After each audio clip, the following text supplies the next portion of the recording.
¿Qué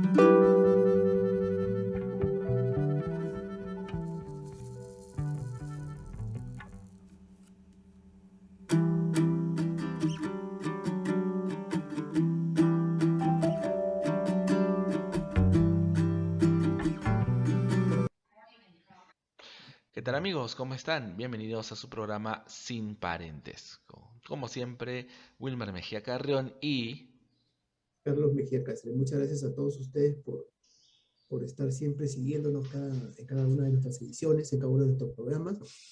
Sabemos que lo importante en los tiempos actuales no es únicamente la cuestión mediática, sino también la cultura, la educación, ¿no? Para que los pueblos tengan libertad y sobre todo para que los pueblos tengan criterio de cómo elegir autoridades, de cómo desarrollarse, de cómo mejorar su vida, ¿no? Por eso tenemos algunas ediciones en las cuales integramos a grandes profesionales. Y hoy nuevamente nos visita nuestro gran amigo, bueno, nos visita, es un término demasiado anterior a lo que sería lo virtual, ¿no? Porque ahora estamos en cada uno en el lugar exactamente donde reside, ¿no? Pero nos está hoy eh, está con nosotros, en otras palabras, está con nosotros nuestro gran amigo, el economista Hugo Salinas desde Francia, ¿no? Que va a tocar un tema bastante importante también. Creo que quedó en el tapete en la última conversación contigo, me parece, Hugo, ¿verdad? Un poco Exacto, y estamos exacto. haciendo... Muy buenas tardes, Carlos, Wilmer, muy buenas tardes. En Acá hay efecto, buenos es días en otra todavía, buenos días ocasión, acá todavía. como conversaba la semana, Ya. claro. Sí, Hugo, sí, sí, sí. Te escuchamos, Hugo. ¿Cómo estás? ¿Cómo te sientes? ¿Qué tal está la situación allá? Y creo que Bueno, allá es la tarde ya, ¿no? Allá es hora de la tarde. Acá sí, estamos claro, todavía en la mañana. exacto, ¿no? Tenemos una diferencia de 7 horas. Y bueno, la situación acá también, la preocupación fundamental es la pandemia, ¿no? ¿No? Y últimamente son la variante de la pandemia. Y a su vez estamos ingresando ya a un periodo electoral. Estamos próximos a las elecciones presidenciales que será el año 2022 y ya comienza a caldearse los ánimos. Allá, quería hacerte una preguntita justamente lo que tú me has dicho hace un momento. Allá hay dos versiones de elecciones, ¿no? Unas parlamentarias y otras presidenciales, ¿verdad? Así es. O son exactamente como aquí, en el mismo momento. No, no, No, no, ¿no? hay, son los dos niveles igualmente, Dos ¿no? niveles. Entonces, esos dos niveles implicarían un margen de tiempo entre ambos, ¿cierto? Exacto. Y eso creo que es bastante interesante, ¿no? Y hay un Porque, tercer tiempo que acá ajá, juega bastante, en el Perú no se nota mucho, uh-huh, son las elecciones primarias. de Europa, ¿no? De la Ah, Comunidad Europea. Entonces, ese es otro rubro que también pesa bastante. ya, porque claro, están organizados ahí. Acá se hablaba del pacto andino, ¿no? Pero creo que el pacto andino era Claro. más tácito. Y se hacen todas las elecciones en el mismo punto, ¿no? En el mismo momento aquí, ¿no? Algo Claro, que de ya no repente se no nota es. tanto por lo que, si hay, bien que hay algunos que son elegidos, ¿no? No pesan en la comunidad latinoamericana. En cambio, aquí quienes son elegidos para la comunidad, representando a sus países de la comunidad, tienen cada vez un mayor peso, tienen un propio presupuesto, intervienen ya en bastantes aspectos de la actividad económica, incluso ya están ingresando y pensando y discutiendo el rubro militar. Ellos consideran que ya es momento de que tengan su propia fuerza armada. Algo así como Alemania, ¿no? Que Alemania no tenía nada, ahora ya incluso participa en el extranjero. Algo así como los cascos azules internacionales, algo así, ¿no? Exacto. De las Naciones Unidas. Muy bien, Hugo. Creo que el tema de hoy específicamente va a versar sobre la descentralización, ¿no? Es un tema que de repente va a ir a complementar un poco lo que hablamos la siguiente o la anterior edición. Dinos, Hugo, para que nuestros amigos nos entiendan mejor, ¿cierto? ¿Qué entiendes? O sea, ¿qué exactamente significa esta terminología, ¿no? La descentralización. Uh -huh. En el plano político y social, supuestamente, ¿no? Pero ahí vamos. Bueno, como ya lo conversamos en la reunión pasada, si hablamos de descentralización tenemos que referirnos a la centralización, ¿no? De donde viene el término y la exigencia de la descentralización. Y estuvimos conversando que la centralización es una resultante política, económica y social de un elemento básico en la actividad socioeconómica, en donde la riqueza, ¿no?, está centralizada y concentrada en muy poquísimas manos, y eso a nivel mundial, ¿no? En todas las economías de todos los países existe ya un solo modelo que en términos generales se le llama capitalismo, pero que hablando en términos concretos es, existe una repartición individualista de la riqueza, en donde el empresario que pone su capital, él es el dueño de todo el resultado, incluso de los salarios. Incluso los salarios de los trabajadores piensan de que porque ha trabajado, él tiene el 100% de derechos sobre los salarios. Y eso no es muy cierto. Y eso se ve justamente en las huelgas, en las grandes manifestaciones en donde todos los años tienen que hacer su huelga para pedir un aumento, ¿no? Porque Todos el los costo de años. vida, la inflación y todo eso. Entonces ellos no dominan la masa de salarios. Existe digamos, una relación de fuerzas entre los unos y los otros, pero que en definitiva pone el nivel son quienes tienen el poder económico, ¿no? Quienes tienen concentrado en su mano, que son las grandes multinacionales, ¿no? Ellos dan el tono en cuanto al nivel de salario. Eso es lo que se refleja en política. En política tenemos una democracia representativa, en donde todos los que deberían representar al pueblo en general, en definitiva, han sido elegidos por quienes pusieron el dinero en su campaña. Y son ellos los que van a pasar todas las leyes a favor de las grandes multinacionales. Por eso que a ellos poco les interesa el aumento de salarios, salvo que hay grandes manifestaciones en donde se sienten obligados en alguna medida a hacer alguna concesión a los trabajadores, ¿no? Entonces se demuestra en la política y en la sociedad, porque la sociedad juega con eso, en esa misma dinámica. Y esa dinámica en la sociedad se manifiesta a través de la corrupción, que es la corrupción en donde lógicamente se dan cuenta, ¿no?, de que los empresarios son millonarios no porque son realmente inteligentes, sino porque por mecanismos de la actividad económica ellos concentran riqueza en cantidad desmesurada, ¿no?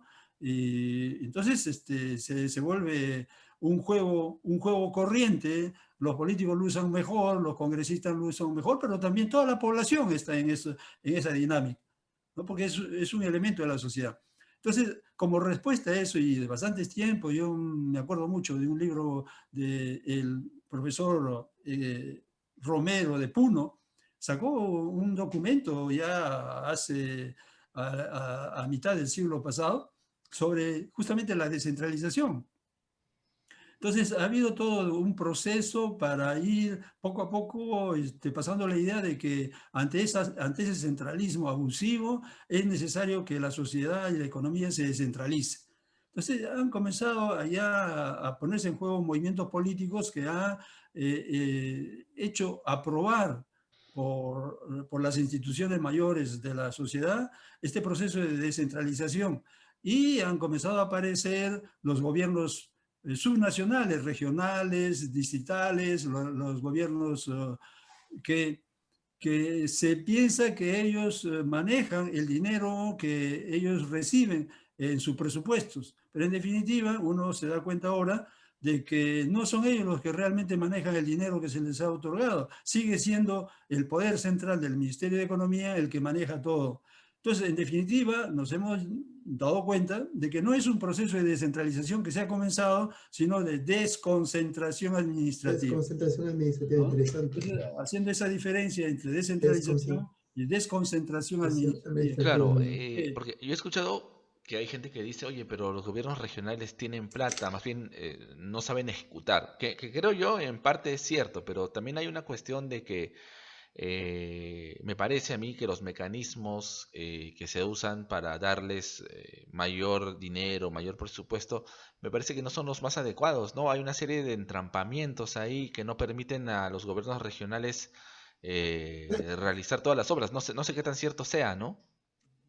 Bueno, evidentemente que es eso, ¿no? No te olvides que hemos tenido varios procesos famosos en donde los amigos de Ollantaytamala, por ejemplo, hubo uno de ellos que no me acuerdo su nombre, se fue hasta Bolivia para fugar, y la justicia lo agarró y lo tiene todavía, creo, preso, porque son amigos del gobierno central, en ese caso eran del Partido Nacionalista, que van a imponer su regla a los gobiernos regionales. Entonces eran ellos, en definitiva, los que decidían quiénes iban a realizar las obras asignadas al el presupuesto asignado a los gobiernos regionales, ¿no?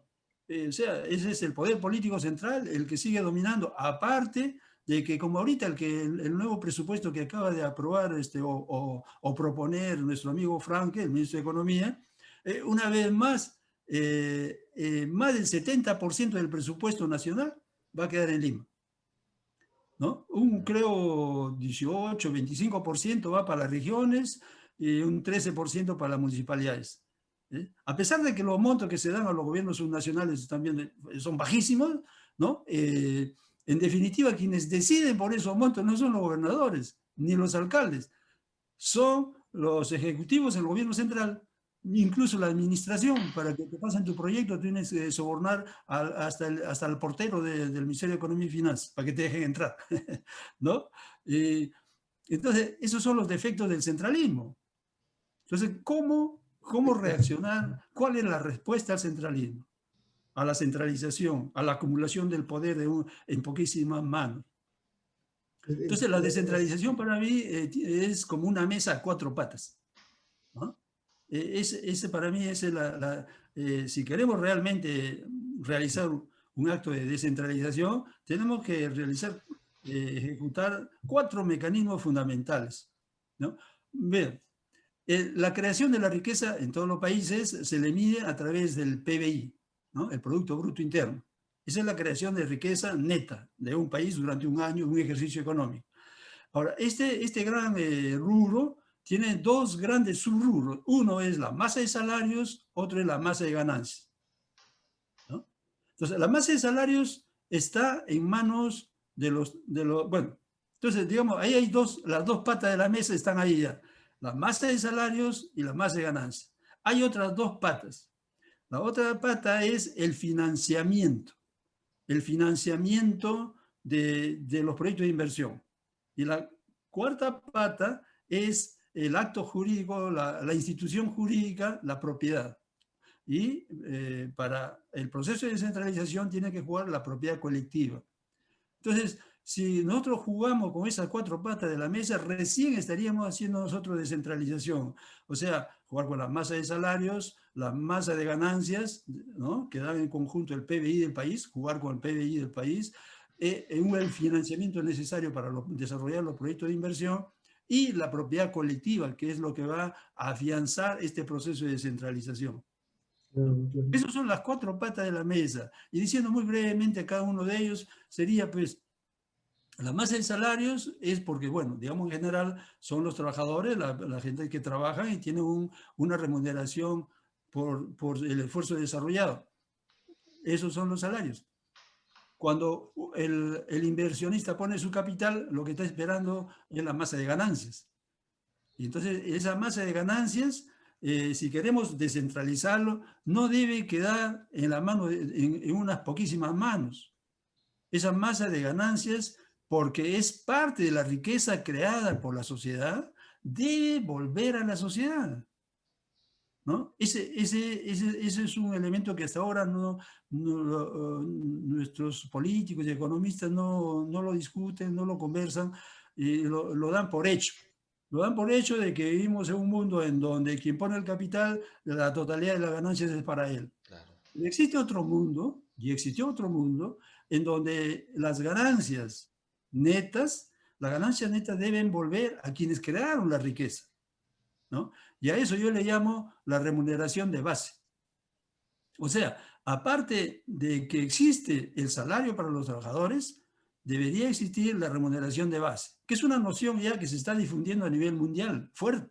Yo lo propuse en el año 90, en la creación de mi propuesta de tesis, la remuneración de base, y hasta hoy día se está imponiendo ese nombre a nivel mundial como la remuneración de base. Yo lo propongo en un término que me parece el más correcto. Actualmente lo están haciendo depender del presupuesto público, y ahí yo pienso que hay un error porque lo siguen ligando a los políticos. En la propuesta que yo hago, la remuneración de base sale de una manera automática del tratamiento de las ganancias, ¿no? Las ganancias de empresas que tienen una nueva modalidad que yo le llamo empresas país.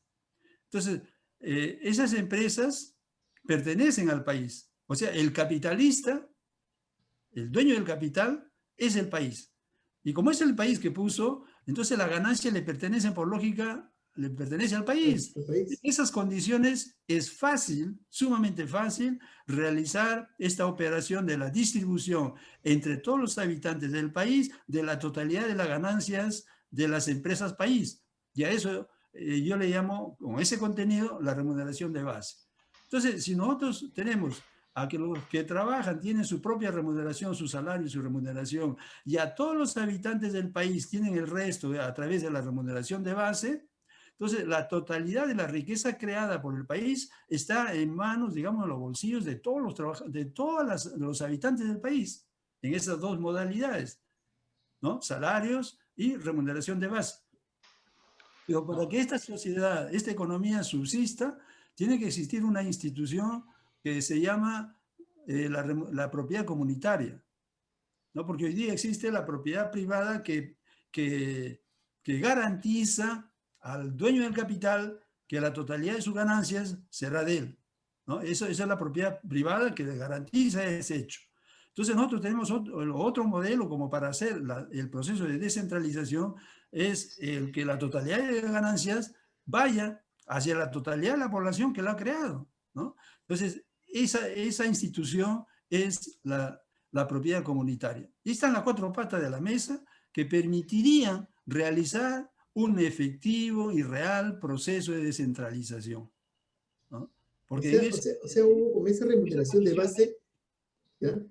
Todos ¿sí? Tendrían acceso entonces a una determinada base económica para de ahí ir creciendo. Supongo lo que nos dices tú, ¿no? Una reunión de base para todos los habitantes del Perú. Espera, que por el volumen no te escuché bien, no te escuché bien. Te digo que tú estás hablando de una remuneración de base, ¿cierto? Sí. Ya, esa remuneración de base le corresponde a cada uno de los habitantes de la nación. Así es. Somos parte. Entonces, todos llevarían esa remuneración de base como para subsistir. Y a partir de ahí, ir creando su propio desarrollo personal, podemos decir, de acuerdo a sus perspectivas, ¿no? De acuerdo a su crecimiento y sus estudios y sus esfuerzos. No una igualdad para todos exactamente, pero esa base al menos le da pues una solidez para que opte por lograr sus capacidades, sus talentos, algo así nos está diciendo. Exacto.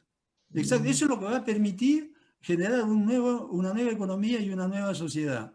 Una actividad económica que se interesa en los miembros de la sociedad.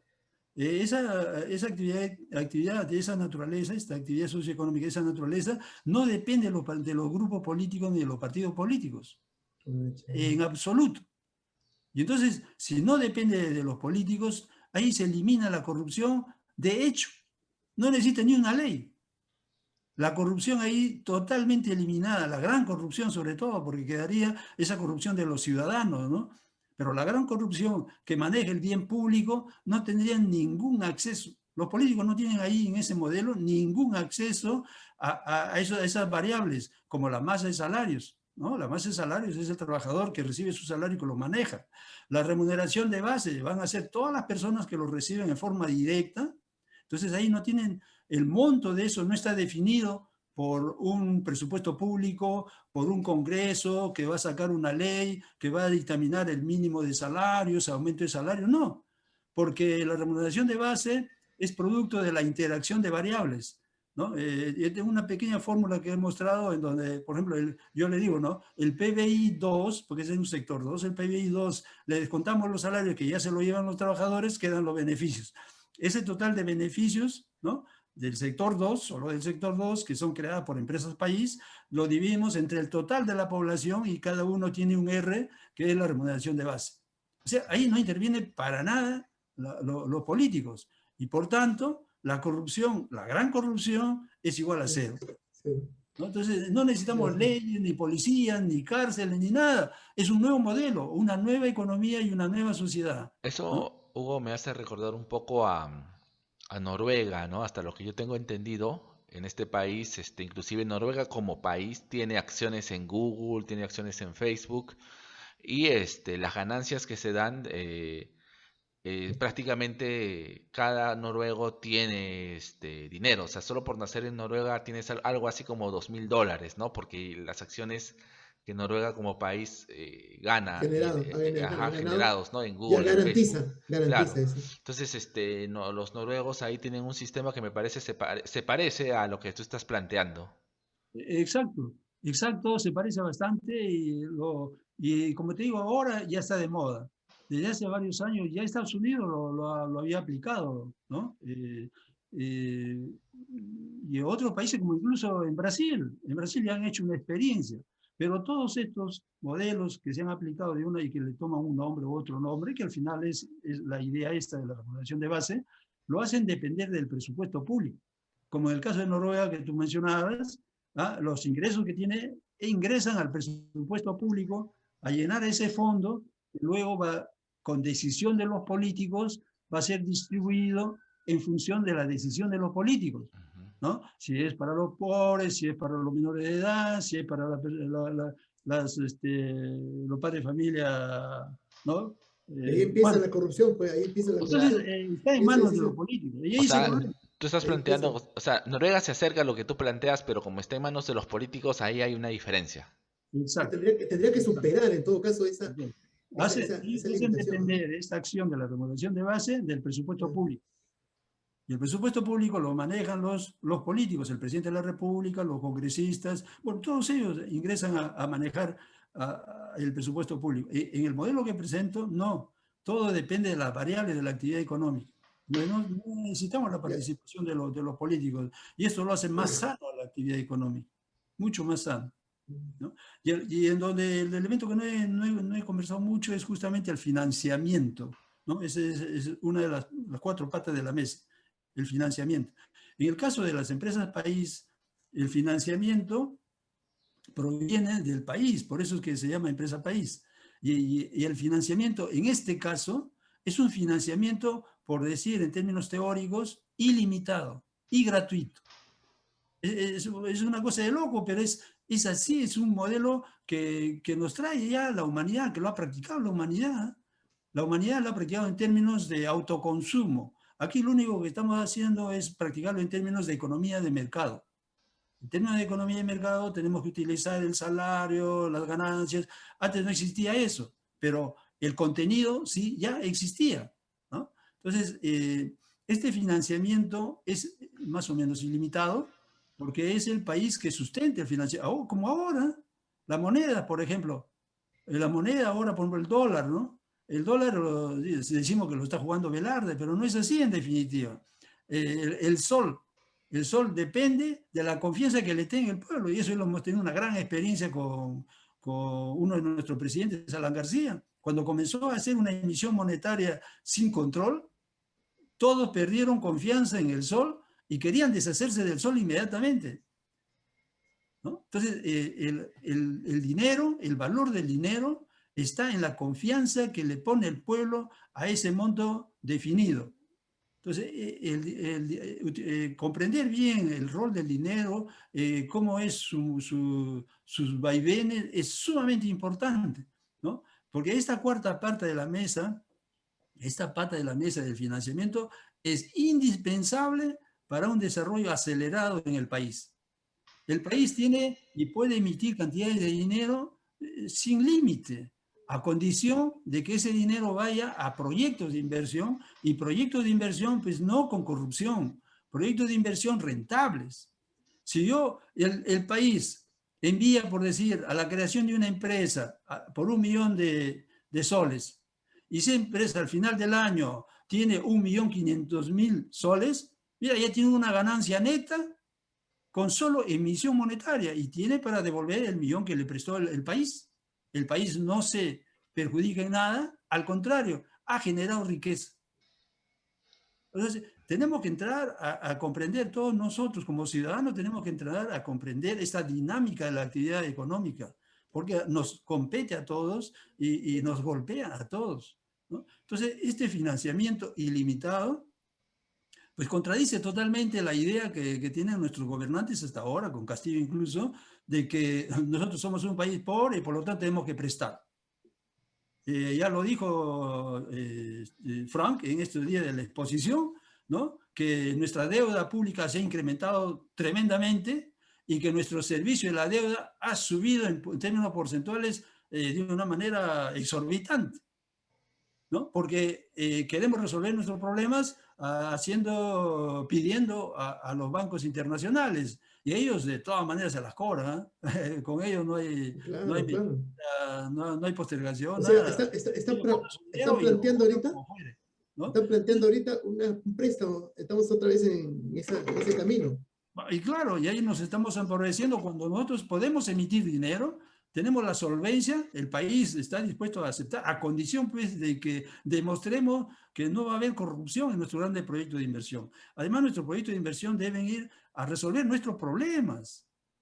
Ahora los proyectos de inversión que tenemos no es para resolver nuestros problemas, sino para que la corrupción tenga de dónde dinero para sacar. Después el resultado del proyecto no les interesa en nada.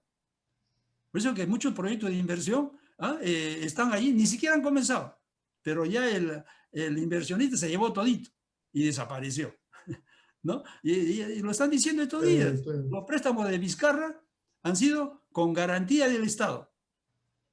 Han sido con garantía del Estado, pero no se han preocupado en ver la solvencia de la empresa ni siquiera el seguimiento.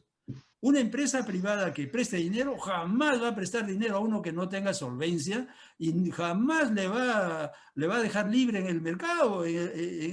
Lo va a estar haciendo el seguimiento todos los días para ver cómo anda, porque si no su dinero peligra. Y va a preocuparse porque también requiere que ese dinero venga agrandado, pues, ¿no? Prestó 100, quiere que devuelvan 200. Pero no, nuestro país es pobre y por la corrupción y todo eso, Vizcarra, cantidad de dinero que han prestado a las empresas y que mayormente han ido a las grandes empresas, y estas empresas lo usan para otros fines que la reactivación de la actividad económica. Entonces, tenemos que sanear varias cosas, pero yo pienso que lo fundamental es eso, ¿no? Pasar de lo que estamos en un centralismo abusivo, totalmente abusivo, en manos de pequeños grupos de poder, hacia una descentralización bien dirigida, ¿no? Bien ejecutada, con estas 4 patas de la mesa, porque nosotros seguimos en proceso de desconcentración que muy poco sirve porque lleva todos los vicios de la corrupción, porque es desconcentración. Entonces, todos los vicios de la corrupción centralizada se van hacia abajo. ¿Qué alcalde ahora se libra de la corrupción? Porque la Ley General de Municipalidades le da facultades a los alcaldes tan como igual que el presidente de la República. Él puede hacer y deshacer. Ver San Juan de Lurigancho, es un ejemplo. San Juan de Lurigancho, nosotros vivimos ahí. ¿Qué alcalde no está en la cárcel? Es increíble. Es decir, porque la Ley General de Municipalidades le da potestad al alcalde, potestad suprema. Su consejo municipal está ahí, pero de figura nada más. Puede gritar, protestar, hacer lo que quiera, pero no sirve para nada, porque el alcalde tiene todas las herramientas. La ley le faculta. Porque fue un proceso de desconcentración en los mismos términos de la centralización, tal como el presidente de la República hace lo que quiere y pues, no pasa nada. Bueno, esa es mi propuesta en cuanto a cómo resolver la centralización a través de un proceso de descentralización, pero en estos términos, ¿no? Y con esas 4 patas de la mesa, ¿no? Que el total del PBI, que está compuesto de salarios y de ganancias, vuelva hacia todos los habitantes del país que crearon esa riqueza. Y además necesitamos de un financiamiento para proyectos de inversión que el país lo tiene. La moneda es creada por la confianza de la población. Entonces, nosotros tenemos cantidad de dinero suficiente como para desarrollar todos los proyectos de inversión. Y por supuesto, la acción jurídica, la institución jurídica que se debe instalar es la propiedad comunitaria, ¿no? Entonces, por eso es que yo propongo la empresa país. La empresa país condensa todos estos elementos. Así es, Hugo, nos has hecho pues una explicación muy interesante sobre tu proyecto y sobre todo de este detalle de la descentralización o descentralización que deberíamos utilizarlo o realizarla con exactitud, ¿no? Realmente como debe ser. Pero aquí quería hacerte preguntas sobre dos variables que puedan presentarse dentro de esa aplicación. Porque antes de llevar a una aplicación total, como tú dices que en Brasil se está haciendo experimentalmente, de repente con ciertos parámetros nada más, con ciertas limitaciones. Por ejemplo, nos hablabas un poco acerca de remuneración base. Esa remuneración base que van a recibir todos los habitantes de nuestro país, va a tener que pasar por un filtro educativo, bueno, porque el peruano, por ejemplo, si de un momento a otro vemos la idiosincrasia y no tiene un nivel educativo adecuado, entonces lo que va a hacer es generar un gasto en toda esa remuneración base y después va a haber deficiencia en lo que necesite, ¿no? Va a tener carencias y va a exigir más, ¿no? En algunos momentos, porque a veces sucede eso con mucha por parte de la población, ¿no? No lo vas a ver administrar muy bien. Algo así diría, ¿no? ¿Cómo lograr eso? Pues acá deberíamos, en todo caso, ver una formación educativa para que pueda saber utilizarlo, aclimatarlo. Ese es uno, ¿no?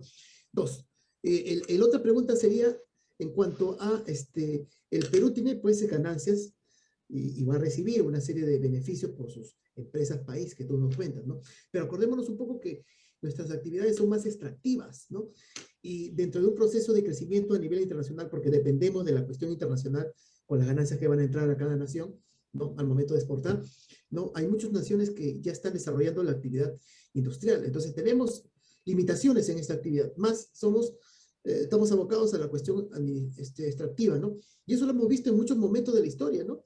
En las cuales el Perú, mucha gente dice, ¿no? Ha podido inclusive desarrollarse mucho más que todas las naciones latinoamericanas, porque hemos tenido desde la independencia, ¿no? Primero fue la cuestión de la mina de plata, luego vino el guano, el salitre, el caucho. Siempre ha habido posibilidades para generar una industrialización, ¿no? Claro, no ha habido la descentralización que tú nos cuentas en esos tiempos, ¿no? No se hablaba absolutamente nada, ¿no? Pero ha habido posibilidades de utilizar esas actividades extractivas para generar una industrialización que hoy tendría a nuestro país mejor sitiado, ¿no? Esas serían, en todo caso, mis dos preguntas para ir conversando. Bueno, con las preguntas que tú me realizas, Carlos, comenzaremos por las personas que reciben estas remuneraciones de base, probablemente Claro. por una falta de cultura, ¿no? Podrían hacer un mal uso de esta remuneración de base. Pero ahí es bueno tomar en cuenta que estamos hablando de personas en forma individual. Ya no estamos hablando del presidente de la República que maneja prácticamente los grandes proyectos de inversión, por decirte, maneja todo el presupuesto público. Él es el presidente de la República, ¿no? Entonces, la diferencia es grande. Ese es por un lado.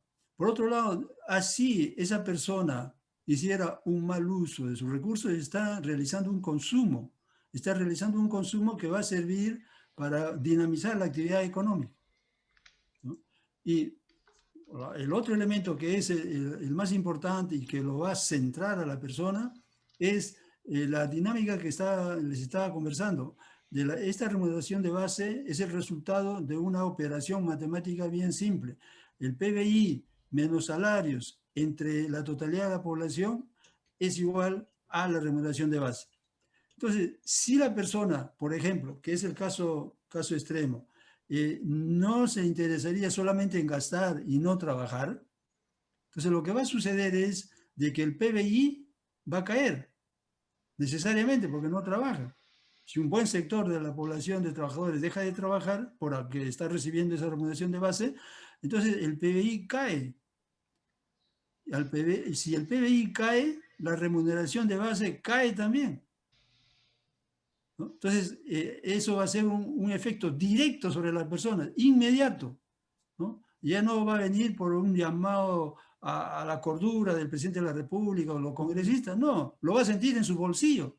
El PBI cae, al caer el PBI, cae la remuneración de base, ¿no? Por la dinámica en la fórmula, ¿no? La fórmula PBI menos salarios entre N igual R, R cae, no digo PBI cae, R cae. Eso más bien lo lleva a que se comprenda mejor de que su remuneración de base crecerá en función de que él aporte a la actividad económica, es decir, que crezca el PBI. En esas condiciones sí es interesante que crezca el PBI. Hoy día no interesa que crezca el PBI. ¿En qué me va a servir? No me van a dar aumento de salarios. Si el dueño de esta gran mina es mi vecino, no me va a dar dinero tampoco. Claro, Eso puede ser solo mucho queda para él. No hay pesimismo, ninguna pues. interacción. En cambio, con estas ecuaciones, esta dinámica de esta nueva, del nuevo manejo de la actividad socioeconómica, hay una interacción completa entre las principales variables de la actividad económica, ¿no? Hay esa dinámica. Ahora, Habría con mayor relación a... responsabilidad, ¿no? Mayor responsabilidad por parte de todos, ¿no? Claro, todos Hoy tendríamos día responsabilidad. no necesitas incluso, por exagerar, no necesita incluso de un profesor que le enseñe a comportarse bien, porque en su bolsillo lo va a sentir, que es la mejor forma de la lección. De lo que está ganando por remuneración de base 1000, ¡pum!, cae a cero. Al tío se va a dar cuenta de dónde viene eso y por qué. Entonces se va a tener que preocupar. Pero por ahí Que van a la salir algunas, enseñanza es pero, inmediata. pero por ahí siempre van a salir, acuérdate que nuestra idiosincrasia latinoamericana se presta para eso, va a salir un político mesiánico y va a comenzar a decir, no, yo estoy con ustedes porque ustedes son del pueblo y necesitamos, ¿no?, hacer valer el pueblo, esto es falso, esto solamente es el error de alguien. Y por ahí va a suceder lo que hemos visto siempre, manipulaciones a mucha gente. Podría darse ese caso, ¿no? Poniéndome en el lado de abogado del diablo, podría decirte de esa manera, mi estimado Hugo. Ya. Podría suceder ese tipo de políticos y que se entrampan de nuevo. No tan factible, ¿eh? Porque el político puede decir eso, pero no tiene ninguna intervención en la distribución del monto. Hoy día sí tiene una intervención directa en el monto, porque a través, como lo estaba diciendo Frank, ha tenido que ir al Parlamento a exponer su cifra y que le den permiso. En este caso, el político no tiene ninguna intervención directa. Indirecta sí, en la forma que tú lo dices. Realiza discursos, pero eso ya queda al criterio de las personas, ¿no? Queda al criterio de las personas si escuchar o no escuchar, porque en definitiva, quien va a definir el gasto es la misma persona, ¿no? Entonces, el cambio es fuerte. Educativo también, creo, bastante educativo, Hugo, ¿eh? Eso habría que enseñarlo desde las escuelas también a los niños, a los jóvenes, para que haya una mejor, ¿no?, apreciación.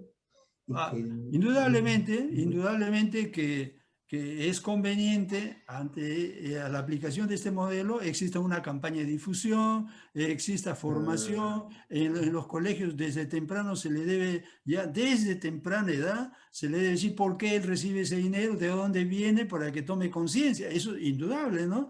Pero lo que quiero decirte es que no porque se le da esa conciencia que va a llegar a eso. Va a llegar a eso en términos reales, porque en términos reales va a tener ese dinero y va a ver cómo juegan los montos de ese dinero cada fin de ejercicio económico. Entonces ahí se va a encontrar la realidad con el discurso del profesor, va a haber compatibilidad. Exactamente. Hoy día no hay compatibilidad. No hay compatibilidad. Pues, ¿no? Hoy día los profesores le dicen a sus alumnos, sea honesto, correcto, pero llega al puesto de trabajo y ese gran doctor en economía es el primero que roba. ¿No? Lo me hace recordar un poco la canción de los prisioneros, ¿se acuerdan del baile de lo que sobra? Cuando decía el profesor, ¿no? Decía que todos éramos hermanos, ¿no? Los hombres son hermanos y juntos deben trabajar, pero eso era una falsedad y se quedaba ahí nomás. Esa idea, claro, interesante. Bueno, tu segunda pregunta se refiere a que somos un país extractivista, ¿cierto? Ajá. Y que... No hemos salido de ahí mucho, ¿no? Muy poco hemos salido de ahí, mira. Y hemos tenido grandes oportunidades para hacerlo, ¿eh? Grandes oportunidades, como te dije. Mira, el boom del caucho en su momento, siglo XX, empezando el siglo, el guano en la mitad, la prosperidad falaz que se habla, el salitre, ¿no? La anchoveta en algún instante, ¿no? Exacto. Hemos tenido oportunidades bastante fuertes. Exacto. El gas, también se ha hablado de eso. Exacto. O sea, son oportunidades de gran financiamiento, ¿no? De gran financiamiento. Pero como te dije, incluso no podemos estar en esas condiciones, basta con la confianza del pueblo para que exista un financiamiento gratuito y ilimitado. Pero de lo que te voy a hablar es sobre todo la parte ejecutiva, operativa, ¿no? Actualmente, como es ya bien conocido, nosotros somos un país extractivo y que nos debemos sentir orgullosos por eso, algunos dicen, ¿no? Entonces, nuestra riqueza viene de la extracción, pero la extracción pura y simple, no hay ningún proceso de transformación, o es mínimo el proceso de transformación, ¿no? Entonces, lo que tenemos que hacer son procesos de transformación para que para que ese producto tenga un mayor valor agregado, ¿no? Se ha ido haciendo innovaciones que vienen de la inteligencia humana, un nuevo trabajo, que es el valor agregado. Entonces ese producto final tiene un mejor precio. Y entonces ese valor agregado ha permitido que existan mejores salarios, que se crezca la masa de salarios por esa creación de valor agregado. Pero en donde actualmente todavía se sigue cometiendo el error es en decir, necesitamos hacer un proceso de industrialización a secas. Ya no se puede decir eso. 50 años atrás sí pudimos decir, necesitamos un proceso de industrialización a seca. Hoy día no. Hoy día ya estamos en una economía inmaterial. Y la economía inmaterial no depende de la fábrica. La economía inmaterial depende del cerebro de las personas. Entonces ya es una variación total. Entonces ya no se trata de hablar de industrialización a secas. Necesitamos un proceso de industrialización indudable, porque cada descubrimiento, cada invención requiere de algo material para manifestarse. Entonces ese algo material es producto de la industria, pero ya no es una industria como elemento fundamental. Es un elemento colateral que ayuda a que se exprese la creación, el descubrimiento. Entonces es un proceso de industrialización bien diferente al proceso de industrialización comenzado en los siglos XVII, XVIII. Y nuestros políticos hasta ahora no pasan eso. Yo supongo que lo saben, pero porque ellos paran viajando al extranjero, ¿cómo no se van a dar cuenta de que ya vivimos una economía inmaterial? ¿Cómo no se van a dar cuenta de hace 20, 30 años que hay bolsa de valores? Incluso lo saben, pero ese deseo egoísta de seguir manejando al país a su antojo hace que impida, porque sabe que si entramos a otro proceso de generación de economía como la economía inmaterial, los grupos de poder van a tener que evolucionar. Ya no van a basarse los grupos de poder en la minería, porque ya la minería no sería el elemento fundamental, serían los productos de innovación. Los productos que vienen, los productos inmateriales, esos son los que van a dar más riqueza. Entonces ellos dejan de tener el poder económico en sus manos. Seguirán teniendo un poder, pero ya será limitado ante los nuevos poderes que se van a crear. Y eso es lo que nos lleva a que debemos desarrollar una economía inmaterial. Pero todavía se levantan las voces y dicen, pero si somos un país sin ninguna educación, ¿cómo podemos hacer nosotros invención, creación, si nuestro porcentaje de alfabetización es bajísimo, los niveles que tenemos de educación son bajísimos en esas condiciones? No, eso es totalmente falso, pues. Es totalmente falso. Y lo tenemos el ejemplo bien claro de China, que cómo ha repuntado China. China igual ha sido dominada por Inglaterra con la guerra del opio, lo lanzaron como a nosotros así, a que sean los peores estúpidos del planeta y encima drogados todos. Pero ¿cómo se han levantado? Han comenzado por copiar. Han comenzado por copiar, han comprado fábricas enteras que ya en el extranjero no lo utilizaban, se los han llevado pieza por pieza, lo han rehecho y han comenzado a producir lo que los otros países hacían. Y ahí ha comenzado a generarse este proceso. El último, lo que han hecho recientemente los chinos, es a las grandes transnacionales de la economía inmaterial, los han llevado a su país y les han dicho, acá usted puede hacerse rico, a condición que nos deje su fórmula y a nuestra gente le enseña a manejar esta cosa. Y ahora ya no son las grandes multinacionales que vienen a implantarse, sino son los mismos chinos que están generando la alta tecnología. ¿Ah? No sé mucho que ha habido esa gran discusión con la producción de los celulares, supongo que estás al corriente, ¿no? Como Huawei, Estados Unidos lo quiso desplazar del mercado a Huawei. Y no pudo. Ya Huawei está implantado a nivel mundial. Acá, por ejemplo, mis nuevos celulares, Huawei. Acá en Francia están vendiendo Huawei. Huawei triple chip. Eso me hace recordar un poco en la cuestión histórica a la biblioteca de Alejandría. Recuerdan que todos los barcos que atracaban ahí, cualquier barco que tenía que llegar a comercializar, ellos visitaban, obligadamente tenían que mostrar toda su bodega, donde tenían sus libros. Y había un copista que copiaba todos los libros que habían ahí. No les requisaban, no se los quitaban, sino los copiaban todo. Una vez que terminaba todo eso, información valiosa que han traído de todo tipo, traían los barcos siempre en sus bodegas, entonces ya podían marcharse, ¿no? Cualquiera, con esa condición comercializada. Qué interesante, y así fue como creció tanto la biblioteca de Jandía, ¿no? Y era el saber de toda la humanidad de esos tiempos, era el saber de toda la humanidad, ¿no? Mira, qué interesante hacer esa condición, ¿no? Esa condición necesaria, definitivamente necesaria. Entonces, mira, para redondear el asunto, delante estuvimos conversando del proceso de descentralización, que son las 4 patas de la mesa para hacer un efectivo proceso de descentralización. A eso le tenemos que agregar este crecimiento del PBI, que ya no debe ser en términos de una industrialización del siglo XVII, sino en términos de una industrialización del siglo XXI, que acompaña a la elaboración de bienes inmateriales. Entonces ahí tenemos el panorama completo de la nueva actividad socioeconómica. Cómo crecer, en qué condiciones crecer y cómo repartir para que la sociedad alcance un nivel de bienestar o buen vivir, como se dice. Y esto, Hugo, también tiene que pasar por una reforma constitucional, porque la Constitución todavía habla de que el Estado debe velar, ¿no?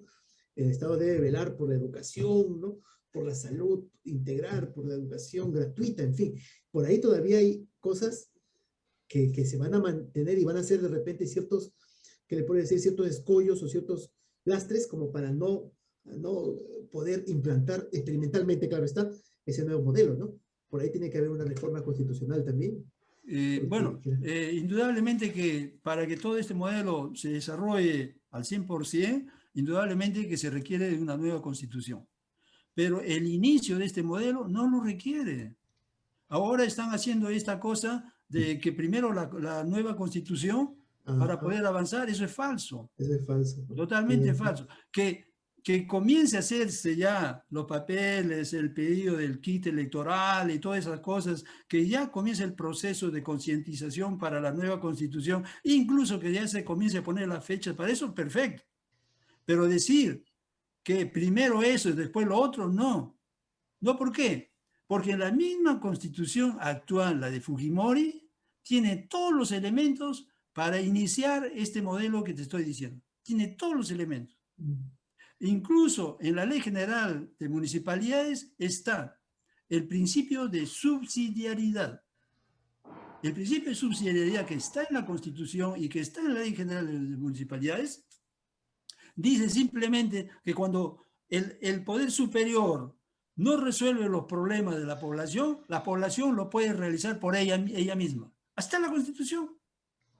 Por otro lado, en los famosos artículos del blindaje que se ha dado a las grandes empresas multinacionales, ¿no? Los contratos ley, ¿no?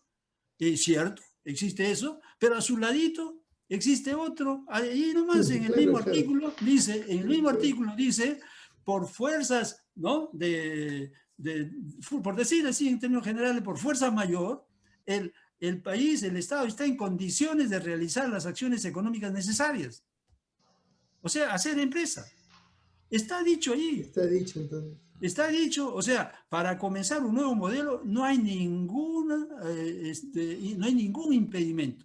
Para que se mejor desarrolle ese modelo, indudablemente que tenemos que hacer una nueva constitución. Pero no podemos venir con ese cuento de que primero hay que hacer la nueva constitución y después haremos. La nueva constitución, pues para hacerla va a pasar 3, 4 años, hasta mientras ya vienen las otras elecciones con otro presidente, otro congresista, y caemos en el mismo cuento de siempre. Hoy día Castillo tiene todos los elementos para desarrollar un cambio en el país. Y es lastimoso que hasta ahora todos los elementos del país, ¿no? Todos los elementos del poder del país, pero vamos a ver a la capacidad intelectual, a la capacidad administrativa, ejecutiva. A eso vamos.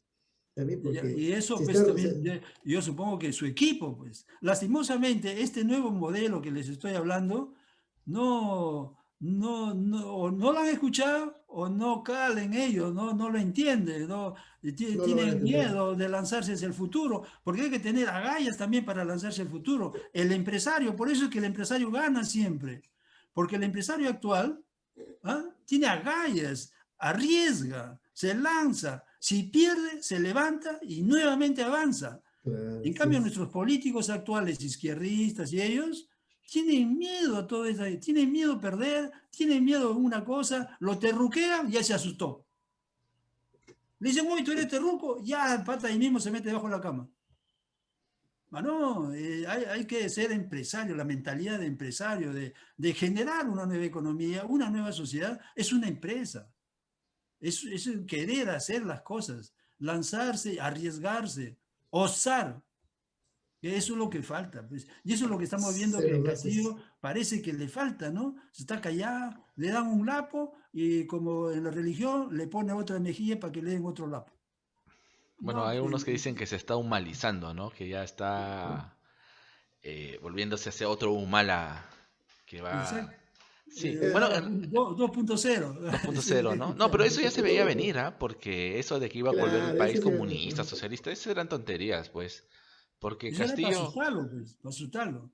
claro, claro, no, porque al final Castillo, o sea, obviamente no puede hacer todo lo que quiere, tiene un Congreso que está en contra de él, tiene todo el aparato de la derecha en contra de él, o sea, no va a poder hacer mucho en realidad. Pero es muy interesante No, lo que... eso Dime, de dime. no, Wilmer, disculpa que te corte, pero no, eso no es muy cierto.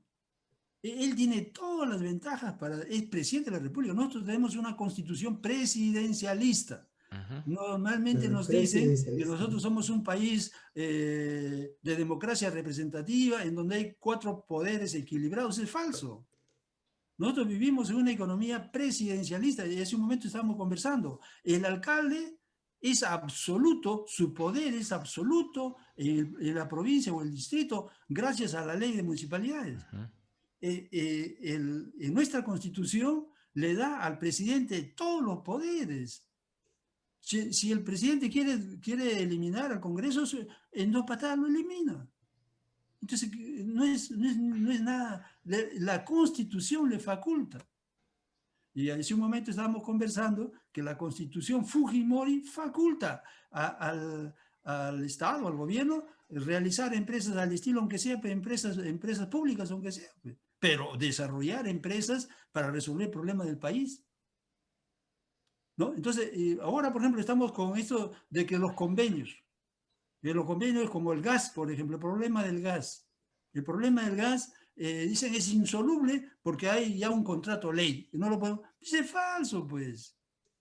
Totalmente falso. Es cierto que existe el Congreso, existe este contrato ley, pero el presidente de la República tiene 1000 formas de salir del problema. 1000 formas. ¿Cómo tú lo desequilibras a una empresa? Moviéndole pues, sus ganancias, simple, sin ir muy lejos, sin necesidad de aniquilarlo físicamente, que no es novedad. ¿Eh? Estados Unidos ha matado presidentes, eso no es novedad. Y eso porque los actores económicos no les convenía, pues, ¿no? Entonces, que un empresario desaparezca, eso no es novedad. Ujú. Pero no vayamos a eso. Hay las leyes de la economía de mercado. ¿Cómo es que una empresa cae? ¿Cómo es que una empresa sale? No, porque hay una ley que va a hacer que esa empresa sea intocable. Si está yendo en contra de los intereses de un país, tienes toda la fuerza moral para ejecutar otras acciones. Ilegales, ¿eh? Legales, no hablo de acciones ilegales. No, acciones legales. Ese pueblo se puede levantar o hasta como vino Evo y dijo, no, acá tienen, le regalo gas. Entonces tú metes gas a toda la población, gas que viene de Lima, ya no le comprarán al otro, pero el otro se va al tacho. Ujú. ¿De qué le sirve tener un contrato ley si no tiene compradores? O sea, hay 1000 formas de salir. Lo que pasa es que estos políticos nos hacen creer de que no se puede.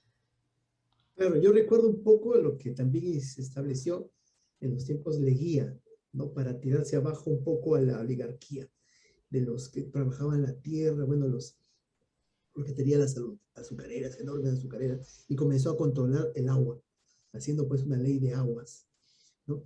Para que ellos tengan mayor participación, porque la oligarquía se lo quería tumbar rápidamente. Estamos hablando de que Leguía venía después de lo que era la República Aristocrática, ¿no? Leyendo un poco de la historia. Claro que después administraron mal, comenzaron a dañar pues a la población, la conscripción vial, por ejemplo, que fue abusiva en su momento y terminó esto con, una, con un golpe de Estado, eso pues por la cuestión también de la bolsa de valores que cayó, ¿no? Internacional en esos tiempos, justamente cuando estaba de repente tal vez tratando de implantar algo nuevo ahí, ¿no? Y sí lo estaba haciendo con la constitución de esos tiempos, ¿no? Creo inclusive la constitución de 1920, ¿no? Mire, qué Claro, interesante, o sea, se podría, ¿no? Si es que tengan clara hay esa decisión. mil argumentos, mil ¿No? formas de acción No, en no, pero términos. a ver, eso de que el presidente es presidencialista ya puede ser, pero no es que la tenga fácil, ¿ah? O sea, el Congreso tiene un poder y lo ha demostrado, atajando leyes, atajando, sacaron a PPK, a Vizcarra también lo sacaron posteriormente. O sea, no, deshacerse del Congreso no es tan fácil. Y eso creo que se ha visto a través del tiempo. O sea, puede tener el presidente en teoría un poder, pero a la hora de la hora en la cancha, ese poder, yo lo veo, reducido, ¿ah? No sé qué tanto, pero no es tan poderoso como parece, ¿ah? Mira, el caso de Vizcarra que he puesto, el pata no se animaba a ir lejos porque ya no tenía sustento popular. Todo el mundo Ujú. sabía que era un corrupto. El caso de Castillo Ah, ve, ahí pasó. es diferente. Ajá. Es el pueblo que lo apoya. Si Castillo dice que se cierre el Congreso, todo el pueblo lo apoya. Y ahí nadie puede hacer nada. O sea, Pero es él, la variable pueblo. Y pero esa él va a variable perder, pero él va a está perder, perdiendo Castillo. pero él está perdiendo ahorita credibilidad, Hugo, porque está rodeándose de gente fanatizada, ¿no? Que sigue hablando así directamente, nosotros somos mariateguistas, o sea, se nota que hay cierta tendencia en ese tipo de Claro. gente, esa tendencia de un retroceso, ¿no? De algo retroactivo a los peores tiempos que vivimos, que fue el terrorismo. Y después viene por otro lado la campaña, recordemos el terrorismo. Entonces, mira, eso también es problema del mismo Castillo por haberse rodeado de ese tipo de gente. Podría haber considerado auténticos profesionales, por ejemplo, imagínense un ministro de las culturas que tiene 19 denuncias. ¿Cómo es posible, no? Que sea de las culturas. Yo como padre y como maestro, por ejemplo, si voy a un colegio, si tengo una denuncia, no me van a aceptar, ni siquiera para trabajar una temporada.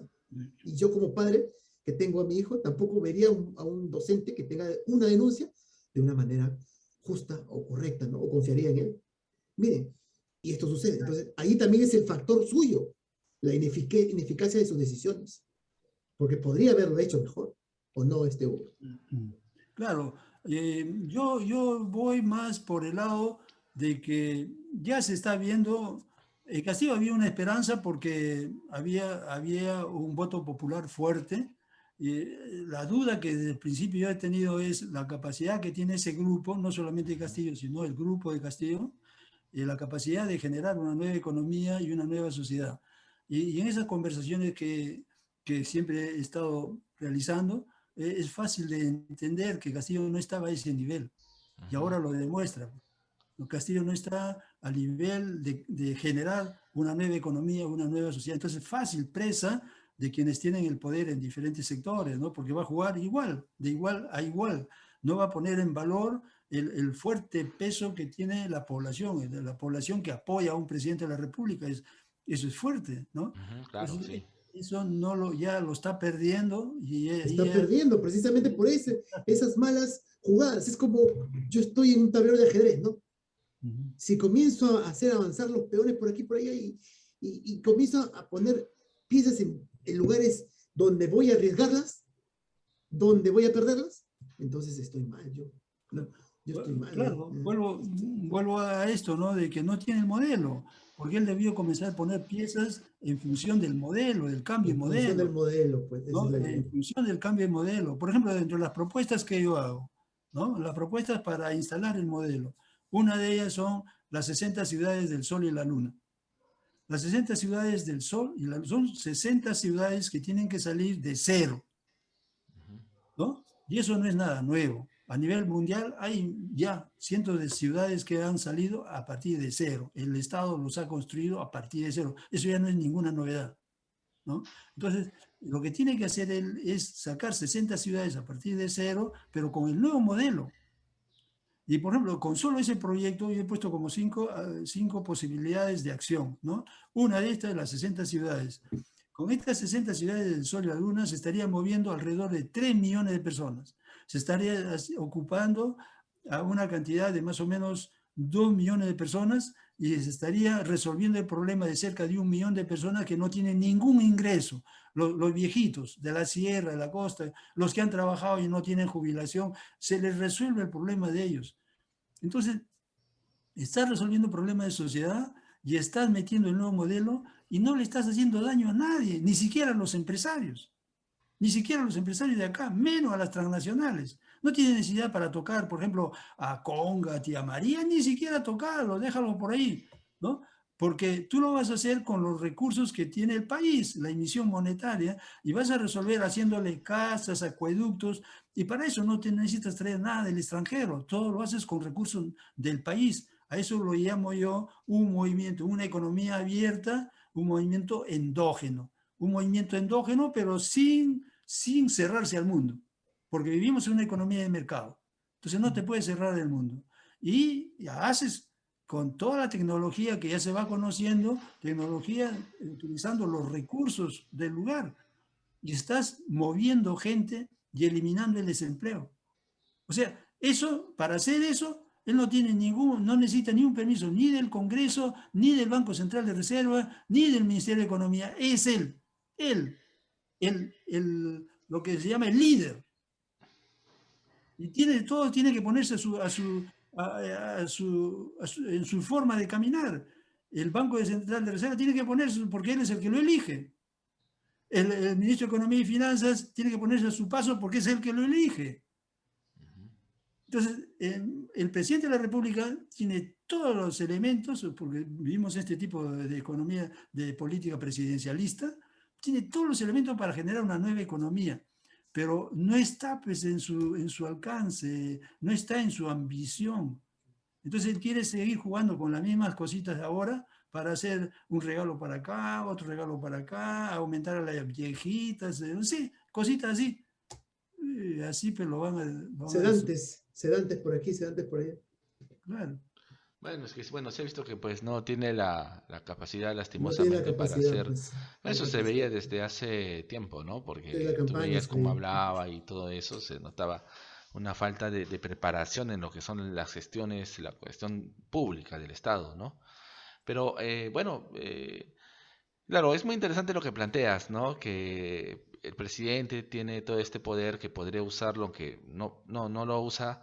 Pero creo que, como te dije, todo es en teoría tal vez, pero yo creo que en la práctica, y creo que se ha demostrado, el Congreso de todas maneras sí ha tenido una fuerte influencia y a hacer todo lo que quisiera hacer Castillo no lo va a poder hacer porque va a tener una oposición muy fuerte, ¿no? Yo creo que eso es importante porque, por ejemplo, eso de liberar a Antauro, por ejemplo, creo que Ah, sería otro muy... problema. No creo que lo pueda hacer. Yo creo que ahí viene una cuestión, ¿no? El manejo político y los temores que tendría Castillo, pues, ¿no? Para hacer todas estas jugadas. Pero yo creo que, o sea, particularmente al menos en el caso peruano, más fácil es que haya un autoritarismo de derecha que de izquierda, ¿ah? Porque la derecha Ah, maneja, es la burocracia ya, la claro, una burocracia. cuestión de poder, ¿no? Sí, sí. Entonces, no sé, ahí sí como que es cierto, es el presidente, pero creo yo que de todas maneras en la práctica sí estaría limitado, ¿ah? No veo que realmente pueda hacer todo lo que quiera, ¿ah? Porque, por ejemplo, en Venezuela y en Bolivia, ¿por qué Evo en su momento o Chávez en su momento pudieron entrar? Es porque había una fuerte debilidad institucional, había una crisis muy fuerte en esos países, ¿no? Cosa que no hay en el Perú. Mal o bien, las instituciones peruanas tienen cierta fortaleza y hacer de que el presidente haga ciertas cosas, como que creo que no podría hacerlo de total manera, ¿no? O sea, va a encontrar bastantes anticuerpos en el caso peruano, ¿no? ¿No? Eso es, creo yo. Sí, pero es cuestión, como decía mismo Hugo, ¿no? Es cuestión de que tenga las agallas y el personal adecuado, idóneo, pues. Claro Pero que no lo también tiene, antes pues. no lo tiene, y a pesar, y antes de la campaña, por ejemplo, ha prometido al grupo de Antauro que lo iba a liberar. Miren cómo ese tipo de actos se Claro. pueden precisar, esa es una persona, esa es algo irresponsable totalmente, ¿no?